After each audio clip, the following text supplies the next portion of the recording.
पक्का 2 कोस रास्ता पैदल चलकर स्कूल में पढ़ने जाया करता था।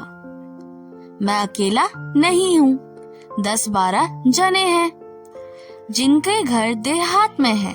उनके लड़कों को 80% इसी प्रकार विद्या लाभ करना पड़ता है।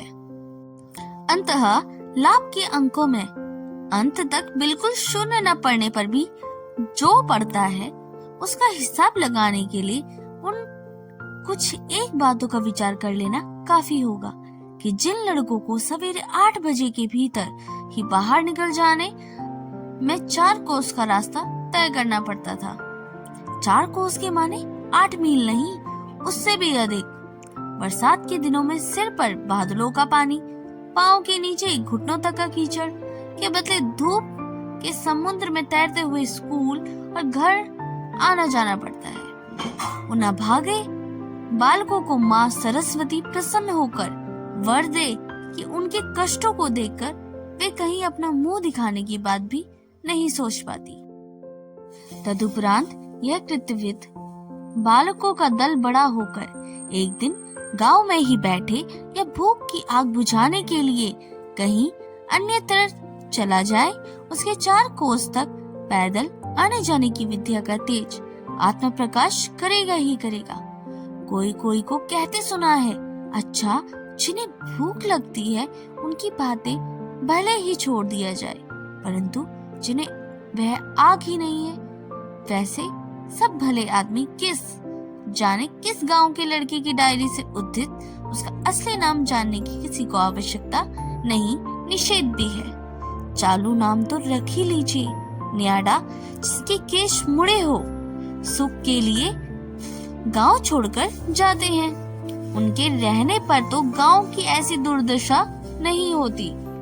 मलेरिया की बात नहीं छोड़ता, उससे रहने दो, परंतु इन 4 कोस तक पैदल चलने की आग में कितने भद्र लोग बाल बच्चों को लेकर गांव छोड़कर शहर चले गए। उनकी कोई संख्या नहीं है।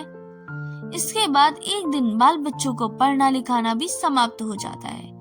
तब फिर शहर की सुख सुविधा में रुचि लेकर वे लोग गांव में लौटकर नहीं आ पाते। परंतु रहने दो, ये सब व्यर्थ की बातें हैं। स्कूल जाता हूँ, 2 कोस के बीच ऐसे ही 2-3 गांव पार करने पड़ते हैं। किसके बाग में आम पकने शुरू हुए हैं, किसी जंगल में करौंदे काफी लगे हैं, किसी पेड़ पर कटहल पकने लग गए हैं, किसी अमृतवान केले की गहर करने वाली ही है, किसी के घर के सामने वाली झाड़ी में अन्नत्रास का फल रंग देने बदल रहा है, किसी की पोखर के किनारे वाले खजूर के पेड़ खजूर तोड़कर खाने से पकड़े जाने की संभावना। इन सब खबरों में समय चला जाता है, परंतु जो वास्तविक विद्या है, कम स्फटका की राजधानी का नाम क्या नाम है, एवं साइबेरिया की खान में चांदी मिलती है या सोना मिलता है, यह सब आवश्यक तथ्य जानने का तकनीक भी फुर्सत नहीं मिलती। इसलिए इम्तिहान के समय एडिन क्या है पूछे जाने को कहता पर्शिया का बंदर, और हुमायूं के पिता का नाम पूछे जाने पर लिखा आया तुगलक खा। एवं आज 40 का कोठा पार हो जाने पर भी देखता हूँ कि उन सब विषयों में धारणा प्राय वैसी ही बनी हुई है। तदुपरांत प्रमोशन के दिन मुंह लटकाकर घर लौट आता और कभी दल बांधकर मास्टर को ठीक करने की सोचता और कभी सोचता कि वे वाहिया स्कूल को छोड़ देना ही। हमारे गांव के एक लड़के के साथ बीच में स्कूल मार्ग पर भेंट हो जाया करती थी। उसका नाम था मृत्युंजय। मेरी अपेक्षा वह बहुत बड़ा था, 3री क्लास में पढ़ता था। कब वह पहले तीसरी क्लास में चढ़ा, यह बात हमसे भी कोई नहीं जानता था। संभवतः वह पुरातत्वविदों की गवेषणा का विषय था, परंतु हम लोग उसे 3रे क्लास में ही बहुत दिनों से देखते आ रहे थे। उसके 4थे दर्जे में पढ़ने का इतिहास भी कभी नहीं सुना था। 2रे दर्जे से चढ़ने की खबर भी कभी नहीं मिली थी। मृत्युंजय के माता पिता भाई बहन कोई नहीं थे। केवल गांव के एक ओर से एक बड़ा आम कटहल का बगीचा उसके बीच एक बहुत बड़ा खंडर सा मकान और थे। एक दूसरे के रिश्ते के चाचा का नाम भतीजे को अनेक प्रकार से बदनामी करते रहना, वह गांजा पीता है, ऐसे ही और भी क्या क्या। उनका एक और काम था, यह कहते फिरना इस बगीचे का आधा हिस्सा उनका है। शिकायत करके दखल करने की भर देर थी। उन्होंने एक दिन दखल भी अवश्य पा लिया, परंतु वे जिले की अदालत में शिकायत करके ही ऊपर की अदालत की हुक्म से, परंतु वह बात पीछे होगी। मृत्युंजय स्वयं ही पकाकर खाता और आमों की फसल में आम का बगीचा किसी को उठा देने पर उसका साल भर खाने पहनने का काम चल जाता और अच्छी तरह ही चल जाता। जिस दिन मुलाकात हुई उसी दिन देखा कि वे छिन्न भिन्न मैली किताबों को बगल में दबाए रास्ते के किनारे चुपचाप चल रहा था। उसे कभी किसी के साथ अपनी ओर बातचीत करते हुए नहीं देखा, अपितु अपनी ओर स्वयं बात हम ही कर लोग करते थे। उसका प्रधान कारण था कि दुकान से खाने पीने की चीजें खरीदकर खिलाने वाला गांव में उस जैसा कोई नहीं था। और केवल लड़के ही नहीं, कितने ही लड़कों के बाप कितनी ही बार गुप्त रूप से अपने लड़कों को भेजकर उसके पास स्कूल की फीस खो गई है, पुस्तक चोरी चली गई है इत्यादि कहलवा कर रुपए मांग लेते थे।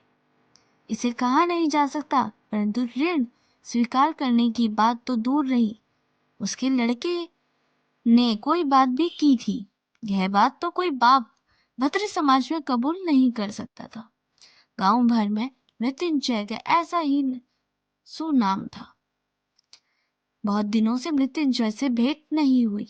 एक दिन सुनाई पड़ा वह मराऊ रखा है। फिर एक दिन सुना गया मालपाड़े के एक बुढ़े माल ने उसका इलाज करके एवं उसकी लड़की विलासी ने सेवा करके मृत्युंजय को यमराज के मुंह में जाने से बचा लिया। बहुत दिनों तक मैंने उसकी बहुत सी मिठाई का सदुपयोग किया था, मन ना जाने कैसा होने लगा। एक दिन शाम के अंधेरे में छिपकर उसे देखने गया। उसके खंडर से मकानों में दीवालों की बला नहीं है। स्वच्छंदता से भीतर घुसकर देखा तो घर का दरवाजा खुला है। एक बहुत तेज दीपक जल रहा था। ठीक सामने के तख्त के ऊपर धुले उजले बिछौने पर मृत्युंजय सो रहा था। उसके कंकाल जैसे शरीर को देखते ही समझ में आ गया, सचमुच ही यमराज ने प्रयत्न करने में कोई कमी नहीं रुकी तो भी यह अंत तक सुविधा पूर्वक उठा नहीं सका। केवल उसी लड़के के जोर से वे सिरहाने पैटी पंखे से हवा झल रही थी। अचानक मनुष्य को देखकर चौंककर उठ खड़ी हुई। यह उसी बुढ़े सपेरे की लड़की विलासी है। उसकी आयु 18 की है। यह 18 की सो ठीक निश्चित नहीं कर सका, परंतु मुंह की ओर देखने पर खूब समझ गया। आयु चाहे जो हो, मेहनत करते करते और रात रात भर जागते रहने से इसके शरीर में अब कुछ नहीं रहा है। ठीक जैसे फूलदानी में पानी देकर भीगो रुखे गए बासी फूल की भांति हाथ का थोड़ा सा फर्श लगते ही, थोड़ा सा हिलाते डुलाते ही झड़ जाएगा। मृत्युंजय वह पहचानते हुए बोला, कौन न्याड़ा? बोला, हाँ। मृत्युंजय ने कहा, बैठो। लड़की गर्दन झुकाए खड़ी थी। मृत्युंजय ने 2-4 बार बातों में जो कहा उसका सार यह था कि उसे खाट पर पड़े 1.5 महीना हो चला है। बीच में 10-15 दिन वह अज्ञान अचैतन्य अवस्था में पड़ा रहा। अब कुछ दिन हुए वह आदमियों को पहचानने लगा। यद्यपि अभी तक वह बिछौना छोड़कर उठ नहीं सकता, परंतु अब कोई डर की बात नहीं है।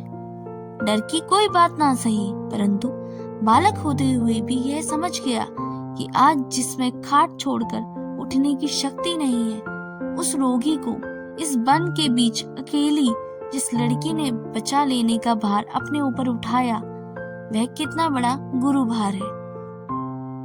दिन के बाद दिन, रात के बाद रात उसकी कितनी सेवा, उसकी कितनी कितना धैर्य, कितना रक्त जगा है, कितने बड़े साहस का काम किया है। परंतु जिस व्यक्ति ने इस असाध्य साधना को संभव कर डाला, उसका परिचय यद्यपि उन दिन नहीं कर पाया, परंतु एक दिन दूसरे सिरे से पा लिया।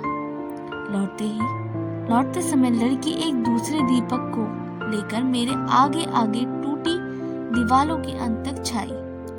इतनी देर तक उसने एक भी बात नहीं कही थी।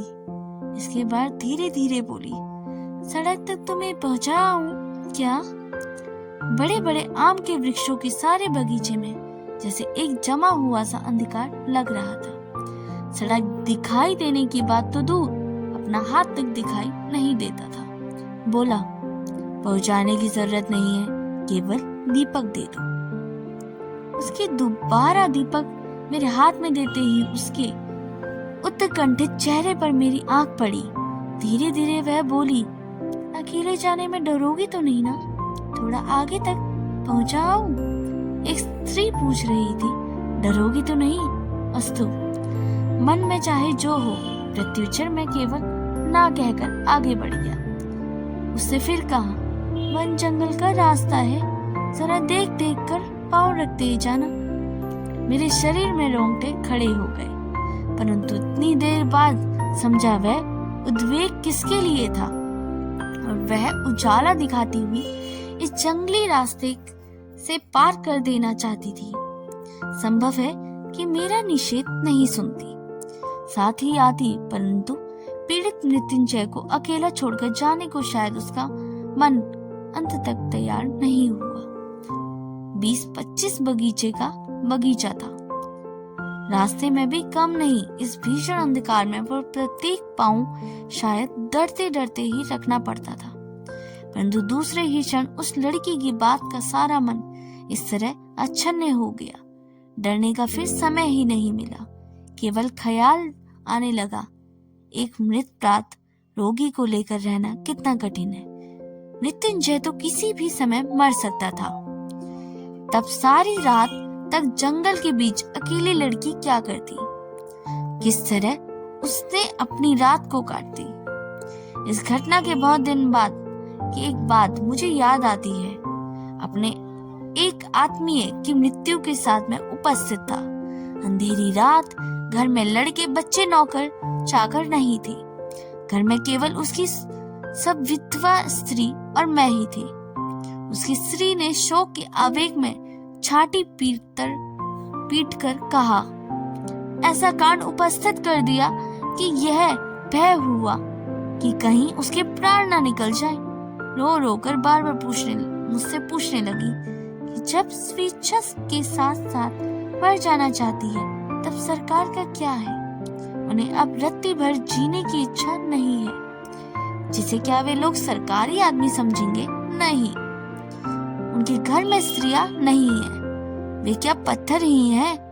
और यदि इस रात में गांव के 5 लोग यदि नदी के किनारे किसी जंगल के बीच उनके स्त्री होने का प्रबंध कर दे तो पुलिस के लोग किसी प्रकार जान सकेंगे।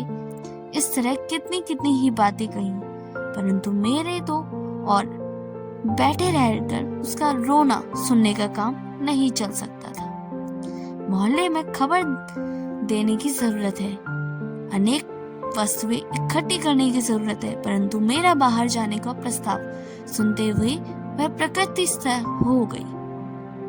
आगे पहुंचकर बोली, भाई जो होना था वह तो हो गया, अब बाहर जाने से क्या होगा, रात बीत जाने दो ना। बोला, बहुत कम है, ना जाने काम ही नहीं होंगे। वे बोली, काम रहने दो, तुम बैठो। बोला, बैठने से काम नहीं चलेगा, एक बार खबर देनी ही पड़ेगी। कहकर पांव बढ़ाते ही वह चित्कार कर उठी, अरे बाप, मैं अकेले नहीं रह सकूंगी।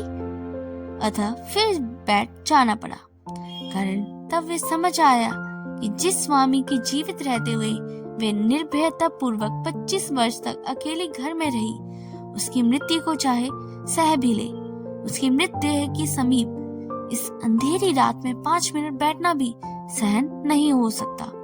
छाती यदि किसी बात से फटती है तो इस मृत स्वामी के समीप अकेले बैठने से ही, परंतु उसके दुख को वह तुच्छ करके देखना भी मेरा उद्देश्य नहीं है।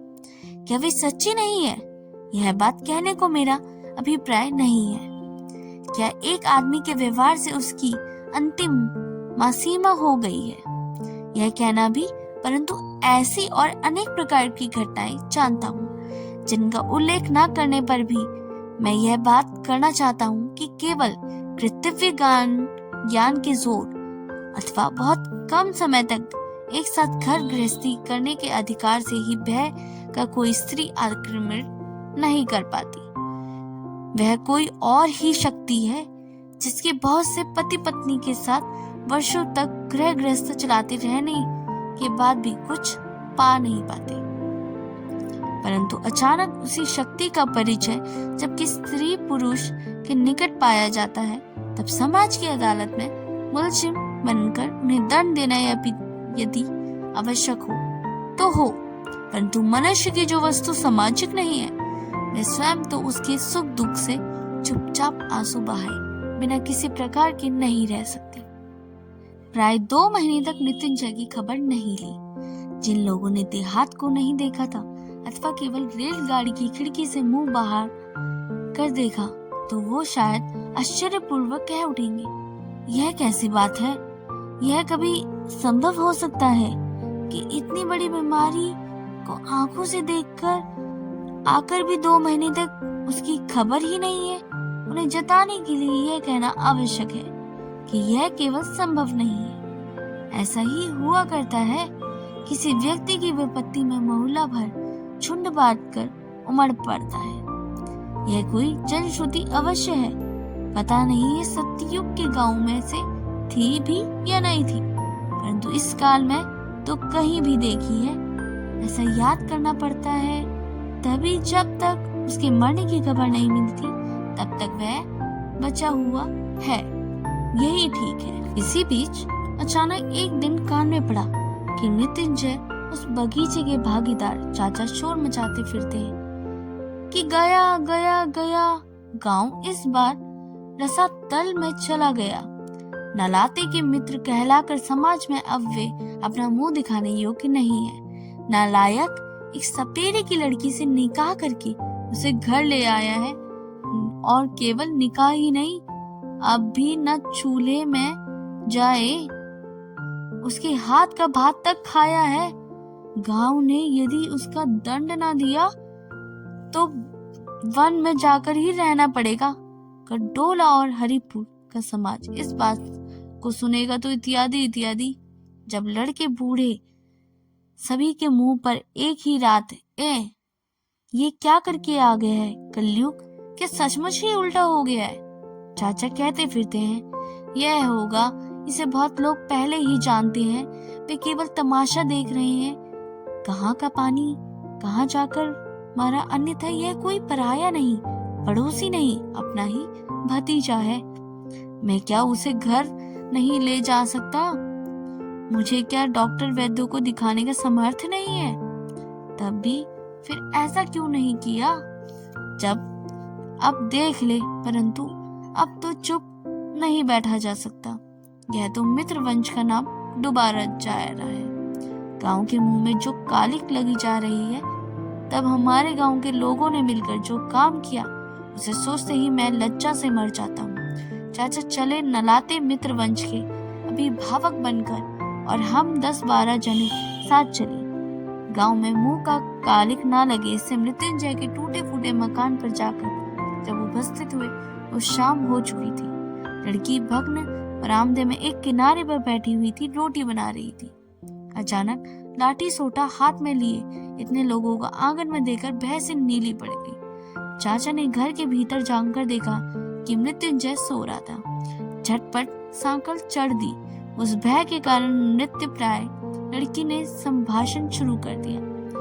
अधिक क्या कहा जाए, संसार के किसी भी चाचा ने किसी के समय शायद भतीजे की स्त्री से ऐसा संभाषण न किया हो।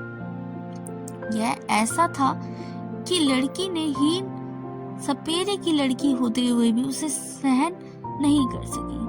आंखें उठाकर बोली, मेरे पिता ने बाबू के साथ निकाह कर दिया है, जानते हो।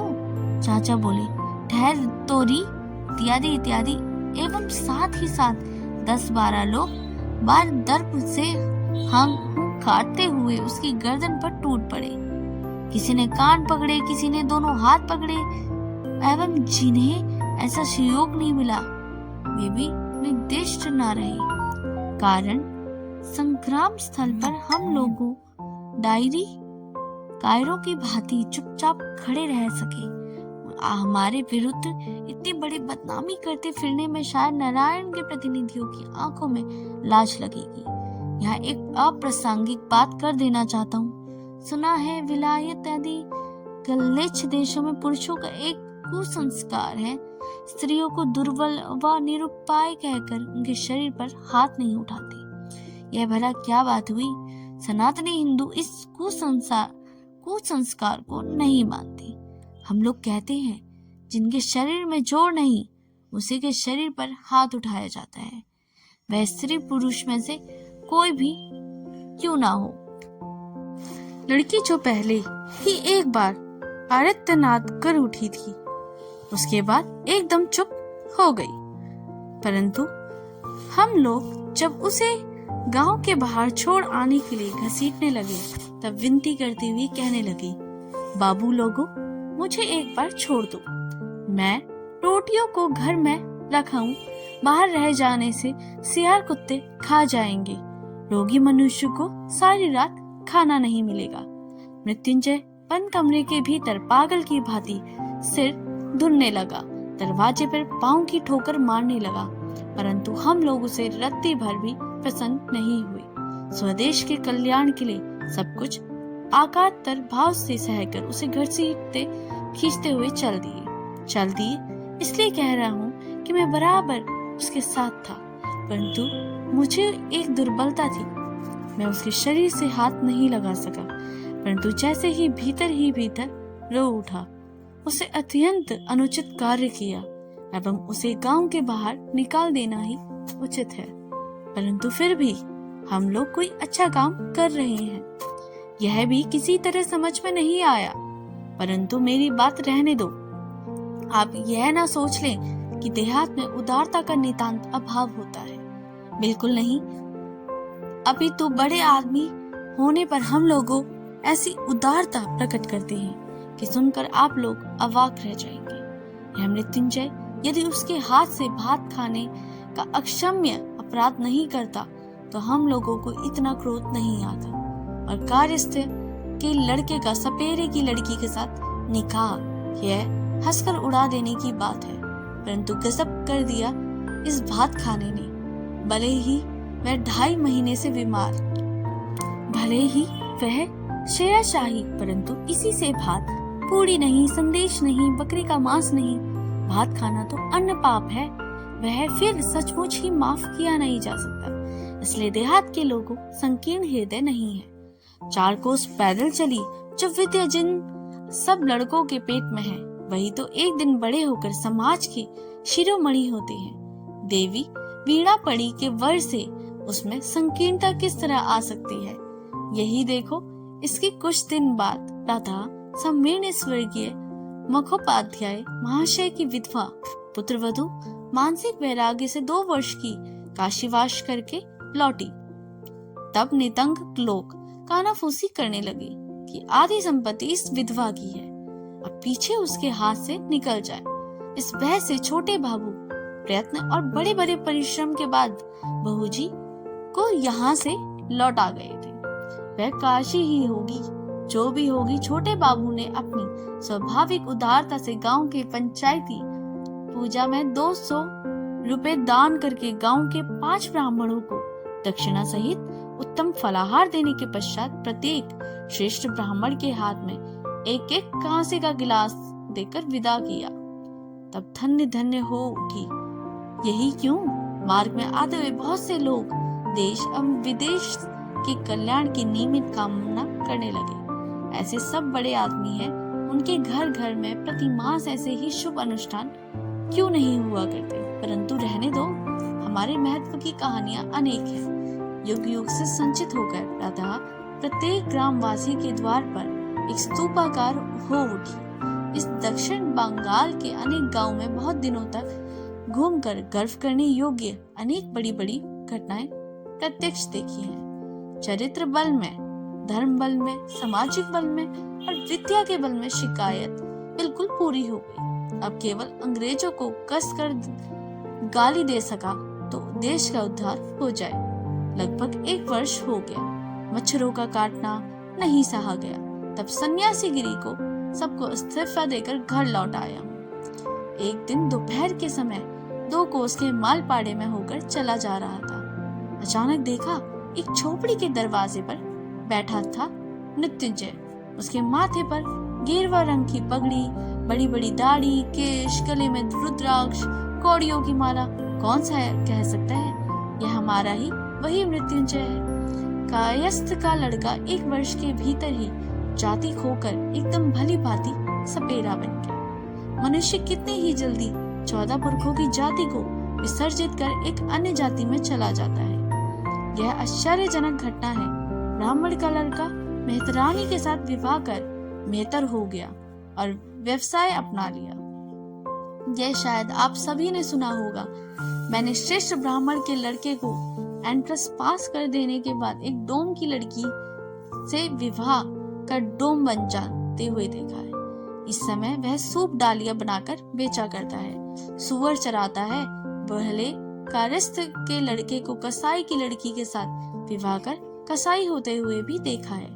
आज वह अपने हाथ से गाय काट कर बेचता है। उसे देखकर कौन कह सकता है कि किसी समय वह कसाई से भिन्न और कुछ और होगा।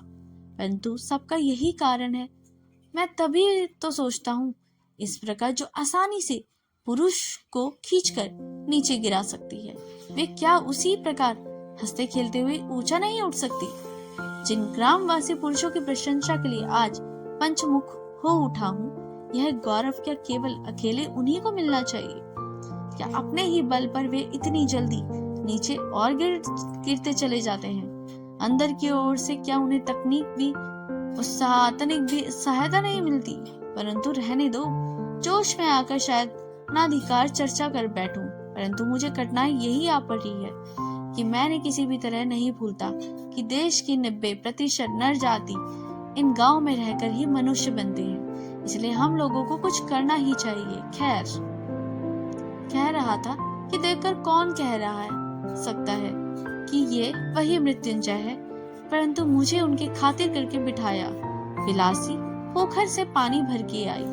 मुझे देखकर वह बहुत खुश होकर बार बार कहने लगी, तुम्हारे न आने पर वे लोग रात में मुझे मार ही खा डालते। मेरे लिए न जाने तुम कितनी मार खाई होगी। बातों ही बातों में मैंने सुना, दूसरे दिन से वे यही आकर क्रमशः घर बनाकर रहने लगे एवं सुखी हैं। यह बात मुझे बताने की आवश्यकता नहीं, केवल उन लोगों के चेहरे की ओर देखता हूँ तो मैं समझ गया। तो भी सुना, आज कहीं से उन्हें सांप पकड़ने के लिए बयाना आया है। वे तैयार बैठे हैं। मैं भी उनके साथ जाने के लिए उछल पड़ा। बचपन से ही मुझे तो 2 बातों का शौक रहा, एक तो गोरुखा काला सांप पकड़कर पालना और दूसरा मंत्र सिद्ध करना। सिद्ध होने का उपाय अब तक ढूंढ नहीं निकाल सका, परंतु मृत्युंजय को उस्ताद के रूप में पा लेने की आशा से आनंद से उल्फत होने लगा। वह अपने सुप्रसिद्ध ससुर का शिष्य है, बड़ा आदमी है। मेरा भाग्य अचानक ऐसा चमक उठा, इसे कौन सोच सकता है। परंतु काम बड़ा है एवं भय का भी है, कहकर पहले उन दोनों ने आपत्ति की, किंतु मैंने जिद पकड़ ली कि महीने भर के भीतर ही मुझे शार्गित बना के अतिरिक्त मृत्युंजय को कोई और मार्ग ही मिला। सांप पकड़ने का मंत्र तरकीब सिखाकर भुजा में औषधियों वाला एक ताबीज बांधकर बकायदा सपेरा बना दिया। मंत्र क्या जानते हैं, उसका भाग्य अंतिम भाग में मुझे याद है। इसका अर्थ है सो मैं नहीं जानता, कारण जो इस मंत्र को सिस्टर ऋषि थे अवश्य ही कोई न कोई थे, उनका साक्षात्कार कभी नहीं मिला। अंत में एक दिन इसी मंत्र से सत्यनिष्ठा की चरम मिसीमा हो गई, परंतु जब तक नहीं हुई तब तक सांप पकड़ने के लिए मैं चारों ओर प्रसिद्ध हो गया। सब लोग कहने लगे, हाँ हाँ, न्याड़ा एक गुड़ी आदमी है। सन्यासी वेश में कामाख्या जाकर सिद्ध हो गया। इतनी आयु में इतना बड़ा उस्ताद बन जाने से घमंड में भरकर मेरे पांव धरती पर नहीं पड़ते थे। यह हालत हो गई थी। विश्वास नहीं किया। केवल 2 व्यक्तियों ने, मेरा जो गुरु था वह तो अच्छी बुरी बात नहीं कह सकता था, परंतु विलासी बीच बीच में मुंह बिचात कर हंसती हुई कहती, ठाकुर, यह सब भयंकर जानवर है, जरा सावधानी से हिलाया डुलाया करो। वस्तुतः मैं विषय दांत तोड़ने, सांप के मुंह से विष निकालने का काम ऐसे लापरवाही से करने लगा कि अब सब याद करके मेरा शरीर आज भी कांप उठता है। असल बात यह है कि सांप पकड़ना कभी भी कठिन नहीं है। अब हम पकड़े हुए सांप को 2-4 दिन हांडी में बंद रखने के बाद उस विष दांत भी तोड़े जाएं या ना तोड़े जाएं, किसी तरह वह काटना नहीं चाहता। फन उठाकर काटने का बयाना भी करेगा, भय दिखाएगा, परंतु काटेगा नहीं। बीच बीच में हम गुरु शिष्यों के साथ विलासी तर्क करते। सपेरों का सबसे लाभदायक व्यवसाय है जड़ी बूटी बेचना, जिसे देखते ही सांप को भगाने का रास्ता नहीं मिलता, परंतु उससे पहले एक मामूली सा काम पकड़ना पड़ता था। जिस सांप को जड़ी दिखाकर भगाया हो, उसके मुंह से एक लोहे की सलाख गरम करके कई बार उसे दाग देना चाहिए। तदुपरांत उसे सलाख दिखाओ या एक सीख ही दिखाओ, उसे कहीं भगाकर जान बचाने की नहीं सोचेगी। इस काम के विरुद्ध विलासी भयानक आपत्ति करती हुई मृत्युंजय से कहती है, इस तरह मनुष्य को ठगाना मत। मृत्युंजय कहते हैं, सभी करते हैं, इसमें दोष क्या है? विलासी कहती है, करने दो सबको, हम लोगों को तो खाने पीने की फिक्र नहीं है, परंतु हम क्यों झूठ मूठ लोगों को ठगाने जाएं? एक और बात मैंने बराबर लक्ष्य, सांप पकड़ने का बयाना आते ही विलासी अनेक प्रकार की बाधा देने का प्रयत्न करती। आज शनिवार है, कल मंगलवार है, ऐसे कितने ही। मृत्युंजय के उपस्थित न होने पर वह एकदम से भगा ही देती, परंतु उपस्थित रहने पे नगद रुपए का लाभ वह स्वर्ण नहीं कर पाता। मुझे तो एक तरह का नशा सा उठ खड़ा हुआ। अनेक प्रकार से उत्तेजित करने की चेष्टा में कमी नहीं रहने देता। वस्तुतः इसमें मजे के अतिरिक्त भय भी है।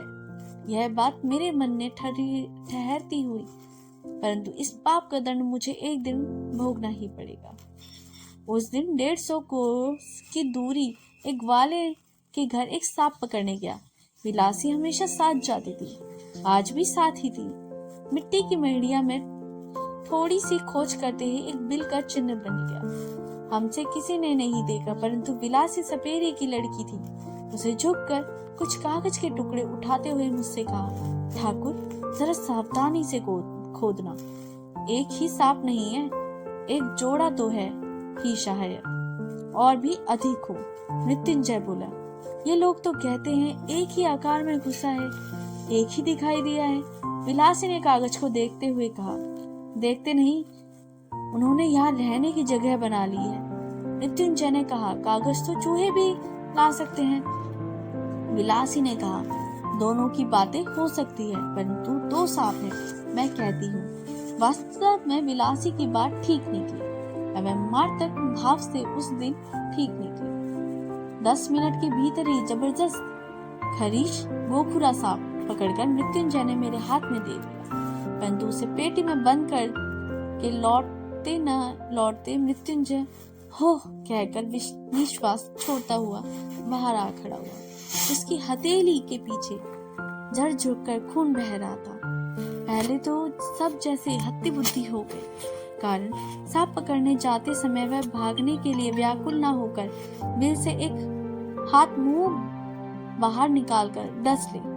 ऐसी अमानवीय घटना जीवन में केवल एकमात्र यही देखी थी। दूसरे क्षण विलासी चित्कार करती हुई दौड़ी और आंचल से उसका हाथ बांध दिया। हम जितनी तरह से जड़ी बूटी वह साथ लाई थी उसको सबको चबाने के लिए कह दिया। मृत्युंजय अपना ताबीज तो था ही, उसके ऊपर मेरा ताबीज खोलकर उसके हाथ में बांध दिया आशा थी कि विष इससे ऊपर नहीं चढ़ेगा। मैं उसी विष हरि की आज्ञा से मंत्र का जोर जोर से बार बार पाठ करने के लिए लगा। चारों ओर भीड़ जमा हो गई और इस पर अंचल में जहाँ भी जितनी बूढ़ी व्यक्ति थे सबको खबर देने के लिए चारों ओर आदमी दौड़ पड़े।